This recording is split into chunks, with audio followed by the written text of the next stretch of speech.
And now, Focus on the Pines with your host, Jack Barnes.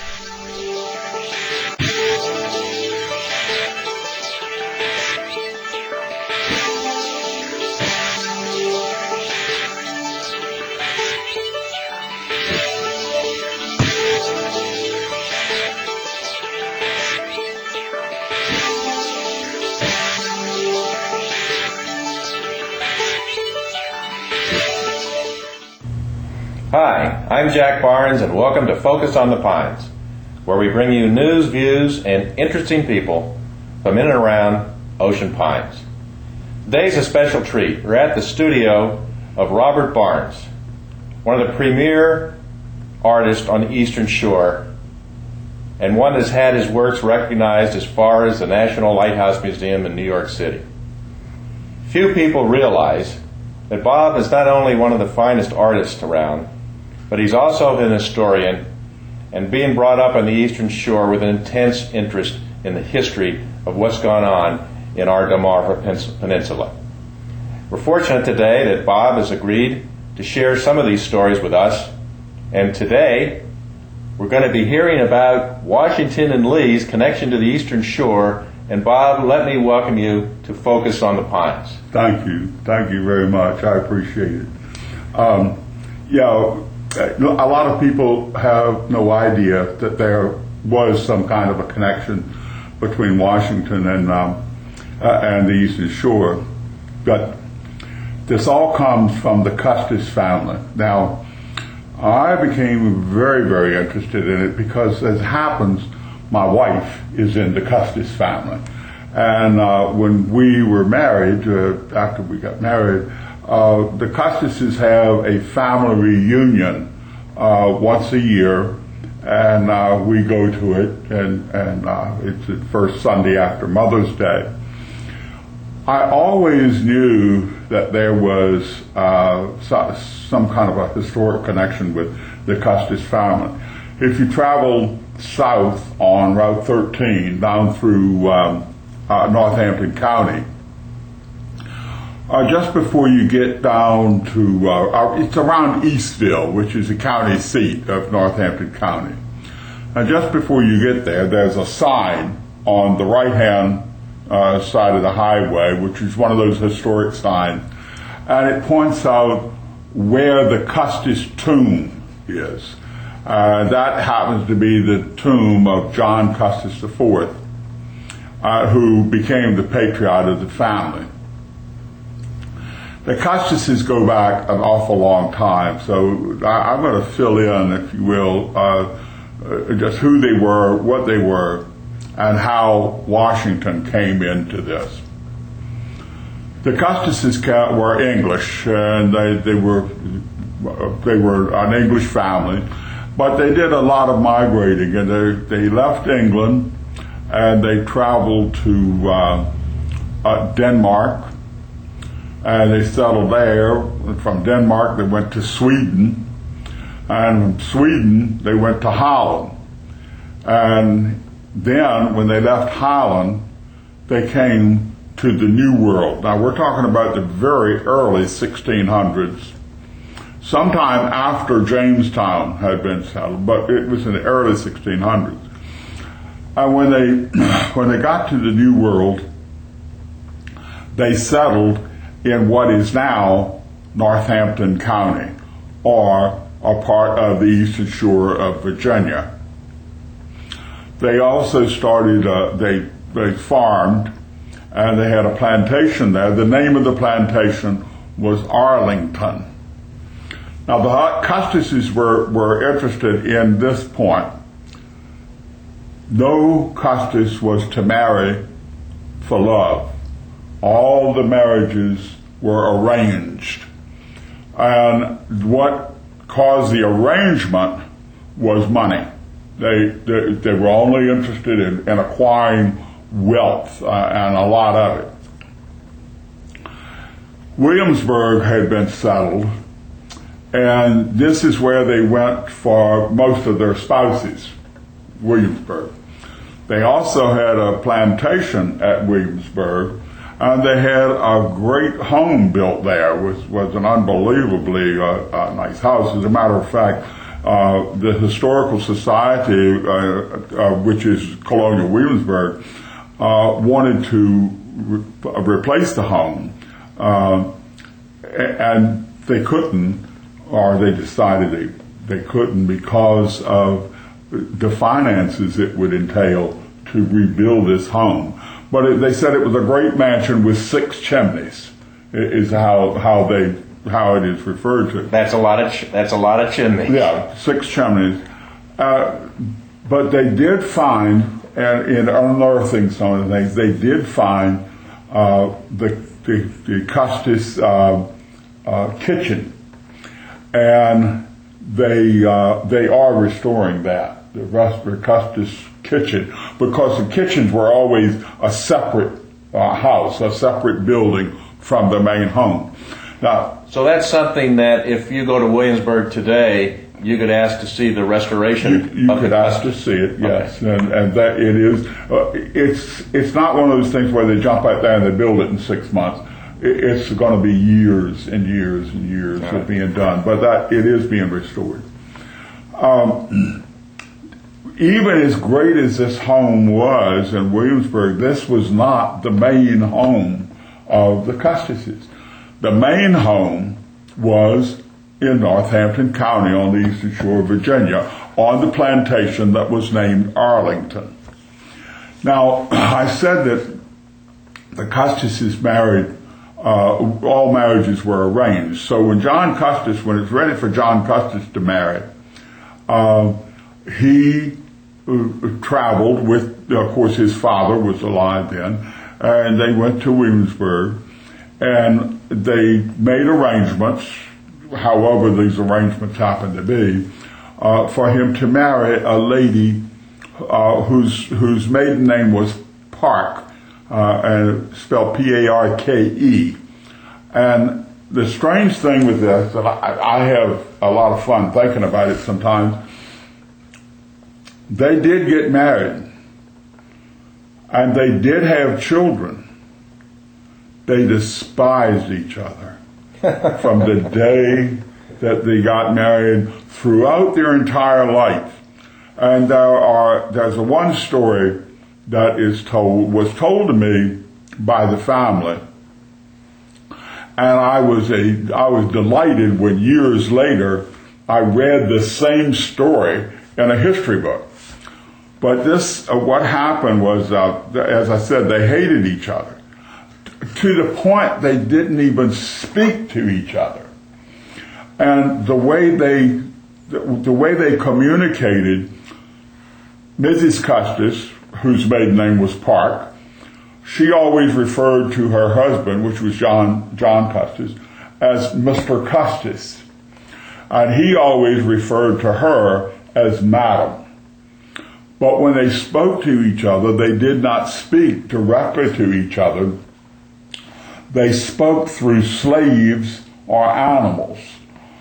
So the story that I'm getting ready to relate to you was one day Mr. Custis gets his attendant, slaves, to hook up the buggy, and he gets also a valet, and he helps him get dressed, and he gets all dressed up, and Mrs. Custis is watching this being done, and she thinks, well, I'm not going to let that old fool get ahead of me, so she called her attendants, and they did the same thing, and she got all dressed up and everything.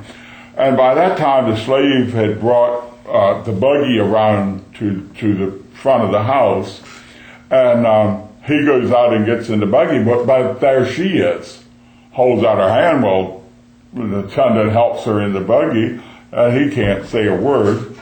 So she gets in the buggy, and he snaps the horse on the behind, and they drive across the front yard. Now, you have to appreciate something. The way how they were on the water, they were right on Chesapeake Bay. However, they didn't build houses like they do today, where you could get up in the morning and stick your foot in the water. Their front yard may be 100 or 200 yards from the house to the water. which was a sane way to do it because storms and so on you were a lot safer then than you are today. But he snaps the horse on the rear and he drives west across the yard to the bay. And when he gets to the Chesapeake Bay, he continues to drive right out in the water. So all goes well for a while, but all of a sudden the water's coming up in the floor of the buggy, all up underneath the horse's stomach. And finally Mrs. Custis can't stand it another minute longer. And so she inquires of Mr. Custis, and the way she does it is through the horse. She says, "Horse, will you please inquire of Mr. Custis just where we're going?" And with that, he returns, "Horse, you tell the madam that I'm driving this rig directly to hell." And with that, she replies, "Oh, then horse, tell him to drive on, for an eternity in hell will be preferable to 5 more minutes at Arlington with him." Well, she's called his bluff, so he turns around and goes back. But by that time, the dress went clean to the ground, and she had probably 15 or 20 petticoats under it, and all that was wet. If she'd fallen overboard, she'd sunk like a rock. But she comes back, and that incident was over with. This reminds me almost of that not too distant movie, War of the Roses, about the Rose family. You know, I thought of that so many times because they were at each other's throats constantly. That certainly points out, an animosity that for its day must have been unbelievable. Well, this animosity goes on, which I'm going to relate to you. It seems that at that time, an animosity was something that was evident not only between individuals, but governments. The government would hold an animosity. And this came to light later on. As I said before, her name was Parke, P-A-R-K-E. She made a statement that no Parke money, they had money, she had money, all of it. She had her own money too. Yeah, they had her own money. But she made a statement that there would be not a penny of Parke money left to anyone who did not have Parke in their name. This is real funny because at the family reunions that we go to every year, we have quite a number of people that show up. And there's a Wesley Parke Custis, and there's a John Parke Custis, and there's a George Parke Custis, and there's Lucinia Parke Custis, and everybody has Parke in their name. They're looking for, make sure if there's any money, they're in line for it. I have joked about this so many times because my wife and I have no children. But I said, we have a tomcat, and this tomcat we named George Ellsworth Parke Custis Barnes. Just in case any of that Parke money shows up, maybe my cat will get some, and as caretaker, will benefit from it. Anyhow, as I said, as much as they despised each other, they did have children. And they had 3 children. And the girl died quite young. She was about 17 years old. And but anyhow, there was one boy, and the boy was Daniel Parke Custis. Got the Parke in there, right, just in case any of that money started showing up. And Daniel Parke Custis, though, did not marry when he should have. And he wound up 39 years old, which, if you can appreciate this, we're talking about now, we're in somewhere around 1770. And Daniel Parke Custis is an old man at 39 years old. I mean, 39 years old, you were really getting along. And he had not married. So his father was still alive, and which was John Custis IV. John Custis IV, he makes the statement, look, Daniel, it's time for you to get married. So we're going to Williamsburg, and we're going to pick out a wife. And he had already scouted the prospects, so to speak. And he had chosen a lady that he wanted Daniel to marry. Now the deal was the negotiation between this lady's father and himself about them marrying him. And so they go to Williamsburg, and they are, he's negotiating. And I don't understand part of this, but maybe in that time, there's a few things that I have surmised, and whether or not it's true, that's beside the point. But what John Custis was negotiating for was this gentleman's oldest daughter. And the negotiations was, hey, she marries Daniel, I will turn over so much land to you, et cetera, et cetera, et cetera. The old man that he was negotiating with said, no, that wasn't acceptable. For those terms, he would allow him to marry his youngest daughter.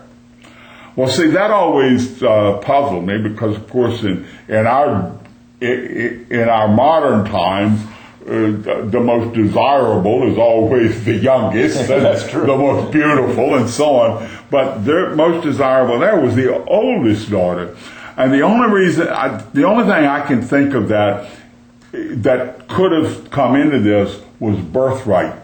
And what John was negotiating, I'll give you so much land now, but of course, at her father's death, she was going to inherit how much land, and he was saying, no, she's going to keep that, but the youngest daughter, who wasn't going to inherit as much, maybe that was it. Whether that's true or not, I do not know.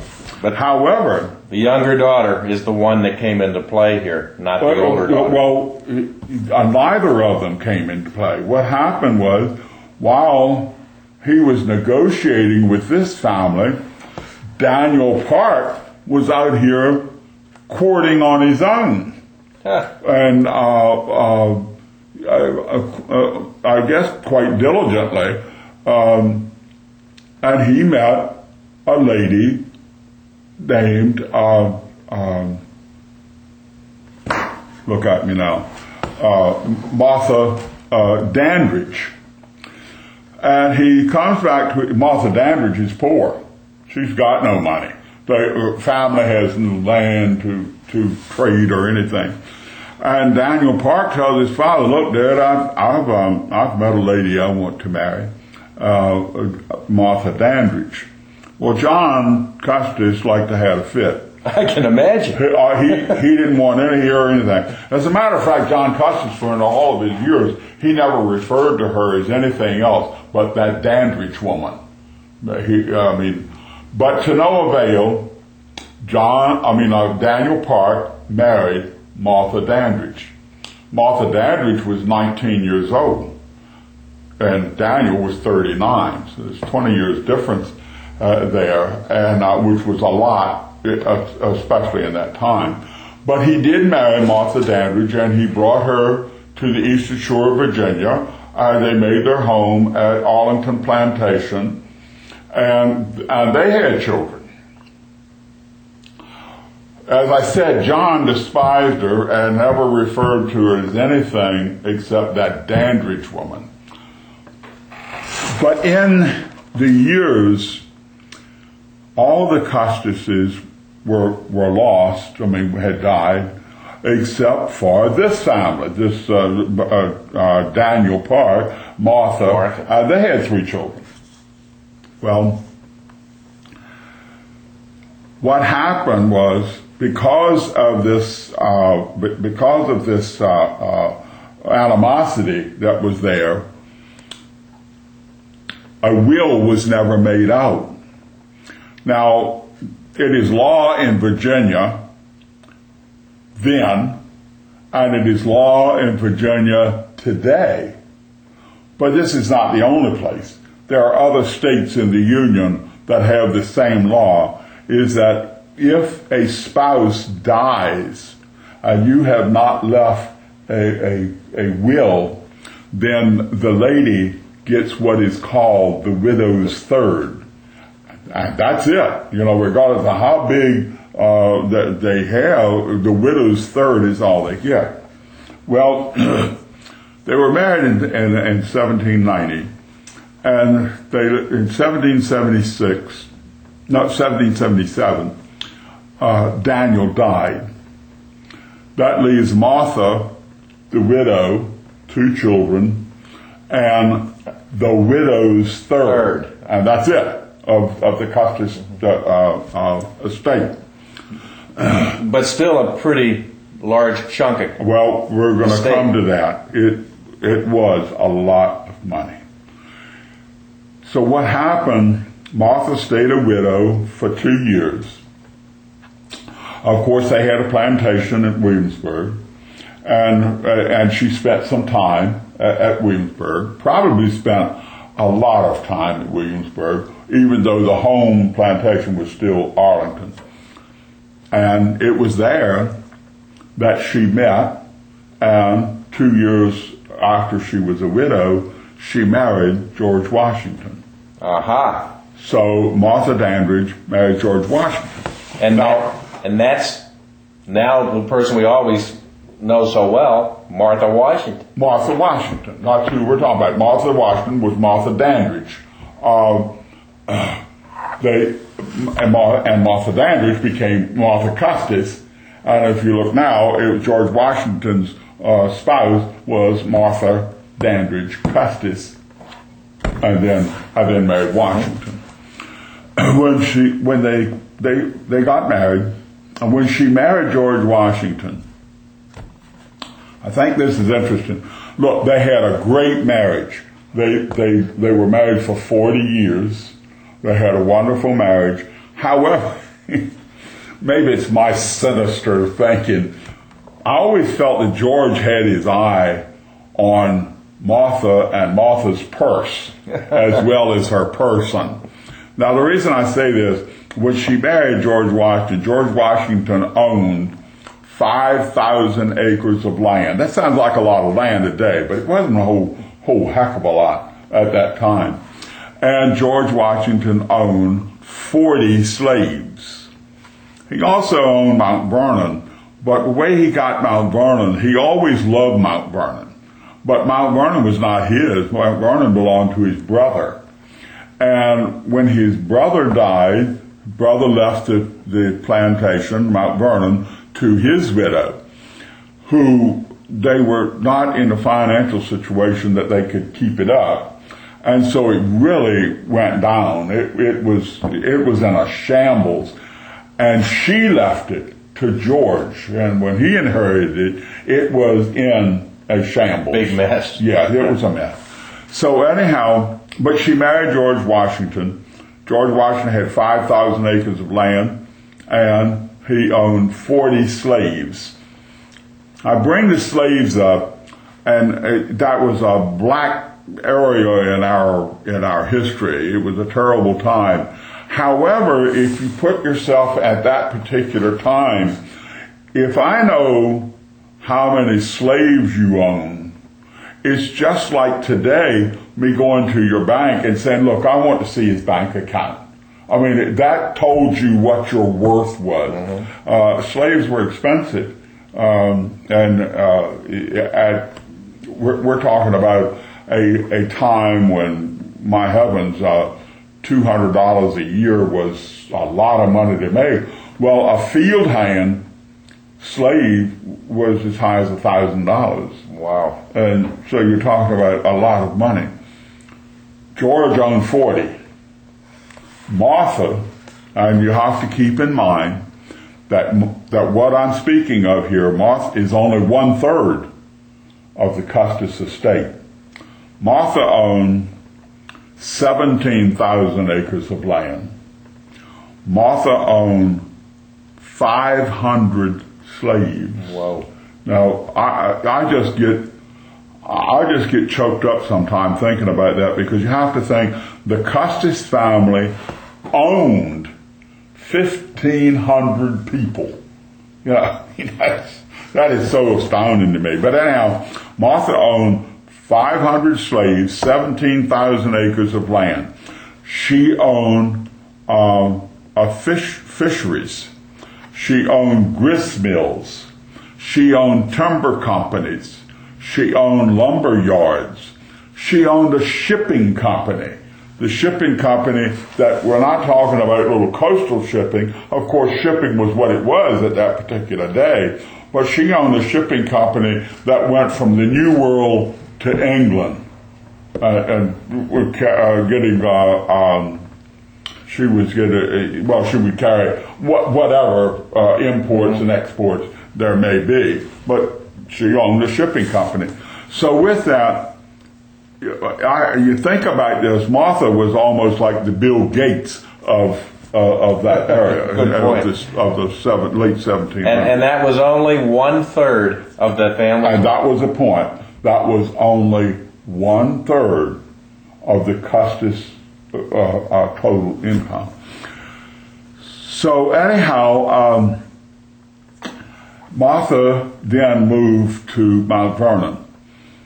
All the Custis family joke that if Martha hadn't fixed up Mount Vernon, we'd all have money today. But she's the one that fixed up Mount Vernon. We've got some money from it. So anyhow, she moved to Mount Vernon. When she moved to Mount Vernon, her children she took with her, of course, and those children were so young that they finally, the only father they really knew and was embedded in their memory was George Washington. So anyhow, they live at Mount Vernon, and they had some children. Some children passed away and so on. But anyhow, finally, one of the boy that was left, he marries, and he marries a lady who was the 6th Lord Baltimore's daughter. And they only have one child. Excuse me, I take that back. They had a boy. The boy's name was George Washington Parke Custis. Got that Park. He named that George Washington because it was really the only father that this man had known, so he named his son after him. And Park comes in there for that, what could be Park money. And George Washington Parke Custis, he grows up, and he's the one that married the 6th Lord Baltimore's daughter. I got that cart before the horse there. But anyhow, George Washington Parke Custis marries the 6th Lord Baltimore's daughter. And they're back again marrying for prestige and money, etc. And anyhow, they only have one child. And the child they had was Mariana Randolph Custis. And Mariana Randolph Custis, she grew up, and I talk about this sometimes as I put myself in today's world, putting them in today's world. And I can see it now. She came home one day and said, "Mama and Daddy, I have met the cutest boy you've ever seen in your life." And really? What does he do? He's an Army officer. Oh my God! How much land does he own? How many slaves does he have? Own a square inch of land. Well, you've got to just forget him. No, he's wonderful. I'm in love with him. I'm going to marry him. So there's a big deal about this, and they didn't want her to marry him at all, and fought tooth and nail for it not to happen. But in January of 1831, Mariana Randolph Custis married Robert E. Lee. Is that right? So that was the Army officer. Well, they hadn't been married very long before the Custis's, you know something, Bobby Lee is a pretty nice kid. I know he had a lot on the ball, and as you know, as we all know, he graduated from West Point and was I don't know when he was first in the class, but if he wasn't, he was like second. He was way up there in his class at West Point, and was a wonderful person, which history has shown us that he was. And so they got married, and they had children.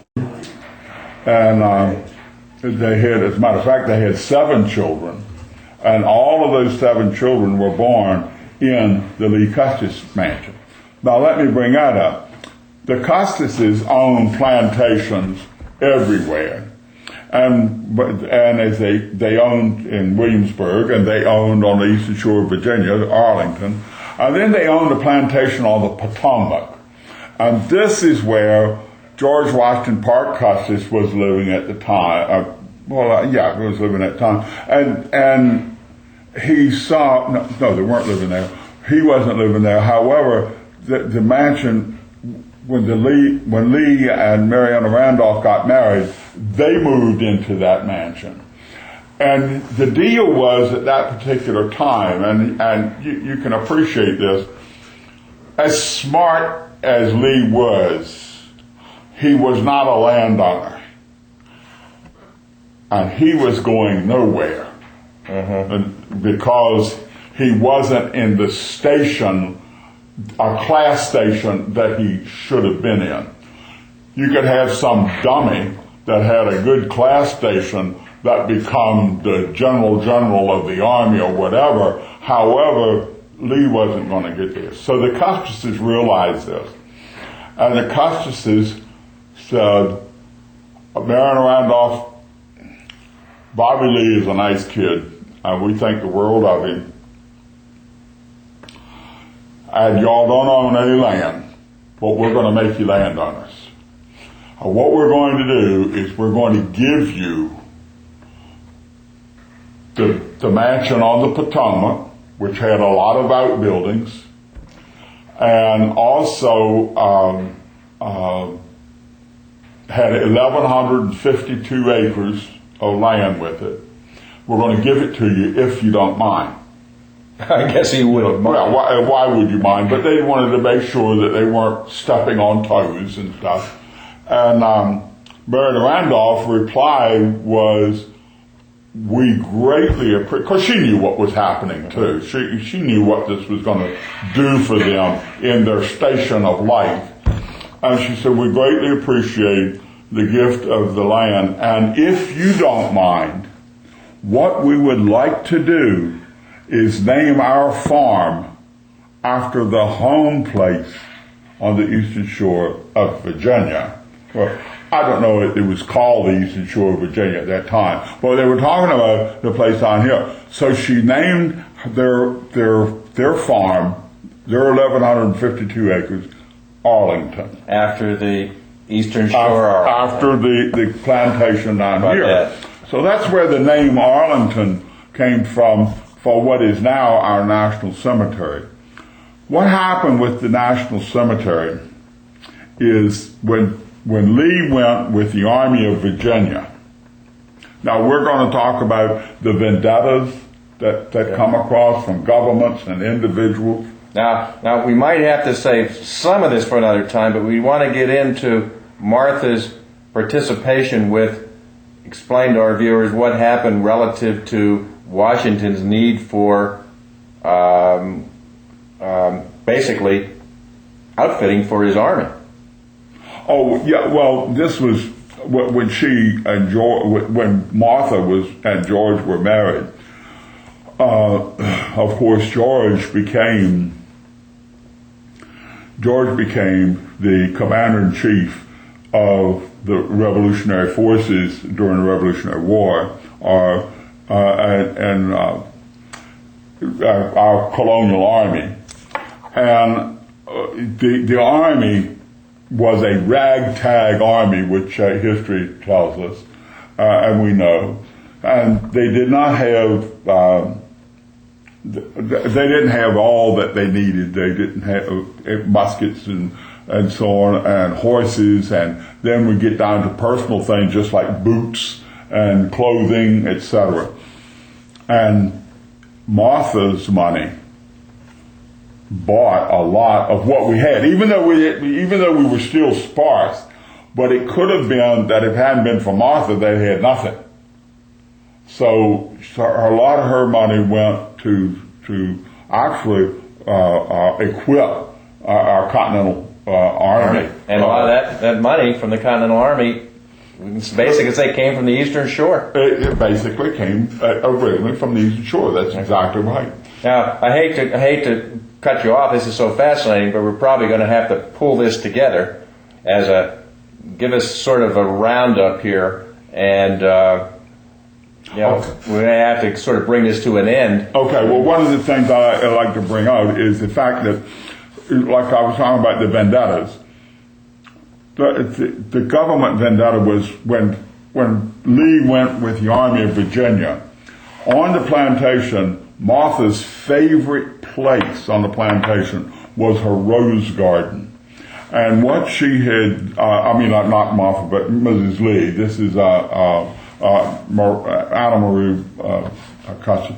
And one of the things Mrs. Lee had done was she had strains of roses that had never existed. She had done through cross-pollination, grafting, etc., etc. What the government did, now here's our vendetta, what the United States government did was they passed a law in Congress that you could not pay your taxes in any method whatsoever except in person. You had to show up at the tax table and pay your taxes on your property. Lee and Mrs. Custis could not do that because they'd have been arrested for treason. So therefore the United States government seized the mansion and the 1,152 acres of land that was Arlington. Now, here's where the cemetery comes in. As a vendetta, and it was quite well known about Mrs. Lee and her rose garden. So as a vendetta, the United States government dug up her rose garden and buried Yankee dead in it. Is that right? That's how it started to become a cemetery. And it continued until, of course, we've got now what it is. In 1880, the United States government declared that the way they seized that property was actually unconstitutional. So they sought out one of the Lee offsprings, and this is surprising to me. The youngest child, they had 7 children, and the youngest child was Robert E. Lee Jr., and that's who they negotiated with. And they decided that the Congress appropriated $150,000 to give the family for the mansion, all the buildings in 1,152 acres, of which Robert E. Lee Jr. accepted and then divvied it up between he and his 6 siblings. So that's how we got a national cemetery as is. Now, one of the things, as talking about the vendettas, one thing I wanted to bring up, and then we'll close it off, is like if you go to Virginia, go on the highway now, you see this historic sign that will point to the Custis tomb. The Custis tomb is of John Custis IV. On his tombstone, and I can give it to you pretty close, maybe not verbatim, but pretty close. It says, "Here is the body of John Custis IV, Esquire. He lived like 70 years and 2. Or he was alive, or upon this earth. He was upon this earth 70 years and 2. He lived but 7 years. Those 7 years were the years that he had a bachelor's quarters at his beloved Arlington after the death of his wife." So even from the grave, you can see that personal vendetta to the park lady. It's amazing. Yes. Absolutely It's amazing. It's a wonderful family. And as a matter of fact, even today, if you go to Food Line markets, they've got all these piles of wood, kindling, out and so on. Go up to it and look at the label on it. It's from a Custis farm. And it's a very good friend. One of Joe's cousins is Phil Custis, and he furnishes all of that wood for all of the food lines and so on. Well, that's just fascinating, and I really appreciate you sharing this story with our viewers. And who would think that George Washington, Robert E. Lee, Arlington National Cemetery, Mount Vernon, all of this have a real connection to the Eastern Shore. And we certainly appreciate Robert Barnes sharing his stories today with you, and I certainly hope you've found it interesting. I know I have, and we'd like to thank you for tuning in. This is Jack Barnes for Focus on the Pines.